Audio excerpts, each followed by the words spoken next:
Assalomu alaykum hurmatli kuzatuvchilar. Buxoro shahri 7-mikrorayondan 7 qavatli elitli liftli domning 6-qavatda joylashgan 3 xonali korobka holatdagi uyimizni obzorga yetib kelganmiz. Boshladik obzorni. Asosiy kiraverish eshik qismi, prixoshka qismi ancha katta. O'ng qo'lda yuvinish xonasi, tepli pol qilingan.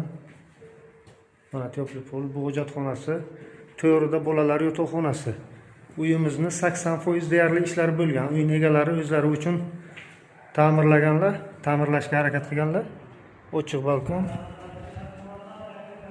Ma'lum sabablarga ko'ra sotuvga qo'yibdilar. Keyingi xonamiz zal qismi. Devorlar deyarli aboyga tayyorlab qo'yilgan, radiatorlar turetskiy olib qo'yilgan, santexnik elektrik ishlari to'liq qilingan.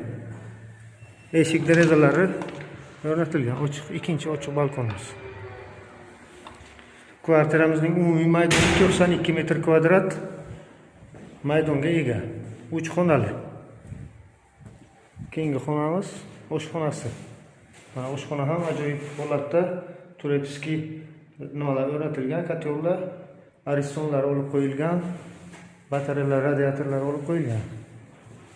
Keyingi xonamiz spalni.